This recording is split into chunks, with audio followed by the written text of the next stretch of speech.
नमो भगवते वासुदेवाय। सूत उवाच अथ ते सम्परेतानां स्वानामुदकमिच्छता दातुं सकृष्णा गङ्गायां पुरस्कृत्य यजस्त्रियः ते निनीयोदकं सर्वे विलप्य च भृशं पुनः आप्लुता हरिपादाब्जरजः पूतसरिज्जले तत्रासीनं कुरुपतिं धृतराष्ट्रं सहानुजं गान्धारीं पुत्रशोकार्तां वृथां कृष्णां च माधवः सान्त्वयामास मुनिभिर्हतबन्धोञ्छुचार्पितान् भूतेषु कालस्य गतिं दर्शयन्नप्रतिक्रियाम् साधयित्वा जातशत्रोः स्वं राज्यङ्कितवैर्हृतम् घातयित्वा सतो राज्ञः कचस्पर्शक्षतायुषः याजयित्वाश्वमेधैस्तन्त्रिभिरुत्तमकल्पकैः तद्यशः पावनं दिक्षु शतमन्योरिवातनोत् आमन्त्र्य पाण्डुपुत्रांश्च सैनेयोद्धवसंयुतः द्वैपायनादिभिर्विप्रैः पूजितैः प्रतिपूजितः गन्तुं कृतमतिर्ब्रह्मन् द्वारकां रथमास्थितः उपलेभेऽभिधावन्तीमुत्तरां भयविह्वलाम् उत्तरोवाच पाहि पाहि महायोगिन् देवदेव जगत्पते नान्यं त्वदभयं पश्ये यत्र मृत्युः परस्परम् अभिद्रवति मामीश शरस्तप्तायसो विभो कामन्दहतु मान्नाथ मामे गर्भो निपात्यताम्। सूत उवाच उपधार्य वचस्तस्या भगवान् भक्तवत्सलः अपाण्डवमिदं कर्तुं द्रोणेरस्त्रमबुध्यत तर्ह्येवाथ मुनिश्रेष्ठपाण्डवाः पञ्चसायकान् आत्मनोऽभिमुखान् दीप्तानालक्ष्यास्त्राण्युपाददुः व्यसनं वीक्ष्य तत्तेषामनन्यविषयात्मना सुदर्शनेन स्वास्त्रेण स्वानां रक्षां व्यधाद्विभुः अन्तस्थः सर्वभूतानामात्मा योगेश्वरो हरिः स्वमायया वृणोद्गर्भं वैराट्याः कुरुतन्तवे यद्यप्यस्त्रं ब्रह्मशिरस्त्वमोघं चाप्रतिक्रियं वैष्णवं तेज आसाद्य समशाम्यद्भृगूद्वः मामं स्थाह्येतदाश्चर्यं सर्वाश्चर्यमयेच्युते य इदं मायया देव्या सृजत्यवतिहन्त्यजः ब्रह्मतेजो विनिर्मुक्तैरात्मजैः सह कृष्णया प्रयाणाभिमुखं कृष्णमिदमाह वृथा सती। कुन्त्युवाच नमस्ये पुरुषं त्वाद्यमीश्वरं प्रकृतेः परम् अलक्ष्यं सर्वभूतानामन्तर्बहिरवस्थितं मायाजवनिकाच्छन्नमज्ञाधोक्षजमव्ययं न लक्ष्यसे मूढदृशा नटो नाट्यधरो यथा तथा परमहंसानां मुनीनाममलात्मनां भक्तियोगविधानार्थं कथं पश्येम हि स्त्रियः। कृष्णाय वासुदेवाय देवकीनन्दनाय च नन्दगोपकुमाराय गोविन्दाय नमो नमः। नमः पङ्कजनाभाय नमः पङ्कजमालिने नमः पङ्कजनेत्राय नमस्ते पङ्कजाङ्घ्रये। यथा हृषीकेशखलेन देवकी कंसेन रुद्धातिचिरं शुचार्पिता विमोचिताहञ्च सहात्मजा विभो त्वयैव नाथेन मुहुर्विपद्गणात् विशान्महाग्नेः पुरुषाददर्शनादसत्सभाया वनवासकृच्छ्रतः मृधे मृधेनेकमहारथास्त्रतो द्रौण्यस्त्रतश्चास्म हरेभिरक्षिताः विपदः सन्तु नः शश्वत्तत्र तत्र जगद्गुरो भवतो दर्शनं यत् स्यादपुनर्भवदर्शनं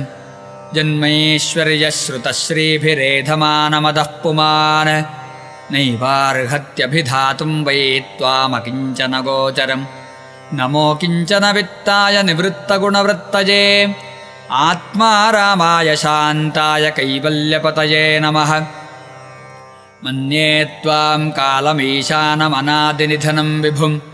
समञ्चरन्तं सर्वत्र भूतानां यन्मिथः कलिः न वेद कश्चिद्भगवंश्चिकीर्षितं तवेहमानस्य नृणां विडम्बनं न यस्य कश्चिद्दयितोऽस्ति कर्हिचिद्वेष्यश्च यस्मिन् विषमामतिर्नृणाम् जन्मकर्म च विश्वात्मन्नजस्याकर्तुरात्मनः तिर्यङ्ग्रेषिषु यादस्सु तदत्यन्तविडम्बनम् गोप्या ददे त्वयि कृतागसिदामतावद्याते दशाश्रुकलिलाञ्जनसम्भ्रमाक्षम् वक्त्रन्निनीय भयभावनया स्थितस्य सा मां विमोहयति भीरपि यद्बिभेति केचिदाहुरजं जातं पुण्यश्लोकस्य कीर्तये यतोः प्रियस्यान्ववाजे मलयस्येव चन्दनम्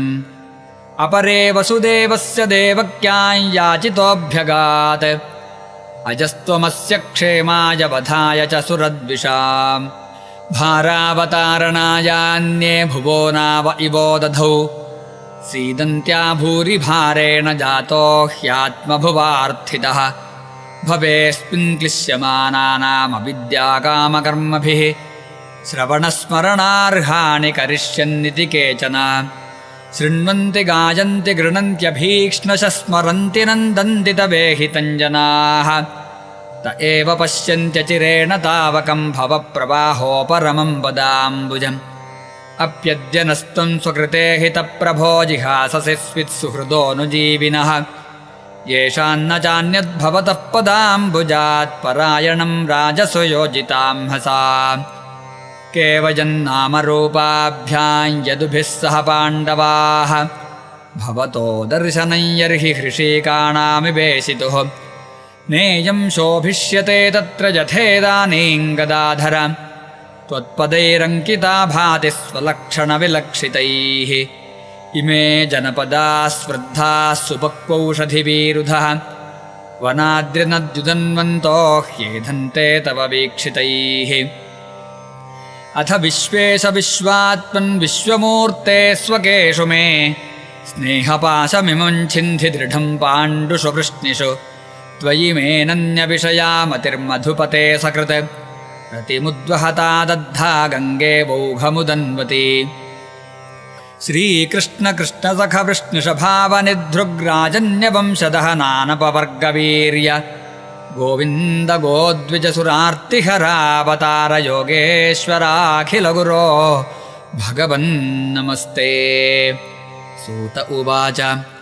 पृथयेत्थं कलपदैः परिणोताखिलोदयः मन्दञ्जहास वैकुण्ठो मोहयन्निव मायया तां बाढमित्युपामन्त्य प्रविश्य गजसाह्वयम् स्त्रियश्च स्वपुरं यास्यन् प्रेम्णा राज्ञा निवारितः व्यासाद्यैरीश्वरेहाज्ञैः कृष्णेनाद्भुतकर्मणा प्रबोधितोऽपीतिहासैर्नाबुध्यत शुचार्पितः आह राजा धर्मसुतश्चिन्तयन् सुहृदां वधम् प्राकृतेनात्मना विप्रा स्नेहमोहवशङ्गतः अहो मे पश्यताज्ञानं हृदि रूढं दुरात्मनः पारक्यस्यैव देहस्य बह्व्यो मे क्षोहिणीर्हताः बालद्विजसुहृन्मित्रपितृभ्रातृगुरुद्रुहः न मे स्यान्निरयान्मोक्षो ह्यपि वर्षायुतायुतैः नैनो राज्ञः प्रजाभर्तुर्धर्मयुद्धे वधोद्विषाम् इति मे न तु बोधाय कल्पते शासनं वचः स्त्रीणां मद्धतबन्धूनां द्रोहो योऽसाविहोत्थितः कर्मभिर्गृहमेधीजैर्नाहं कल्पो व्यपोहितुं यथा पङ्केन पङ्काम्भः सुरया वासुराकृतम् भूतहत्यां तथैवैकान्न यज्ञैर्मार्ष्टुमर्हति इति श्रीमद्भागवते महापुराणे पारमहंस्यां संहितायां प्रथमस्कन्धे कुन्तीस्तुतिर्युधिष्ठिरानुतापो नामाष्टमोऽध्यायः। सर्वत्र गोविन्दनामसङ्कीर्तनं गोविन्द गोविन्द।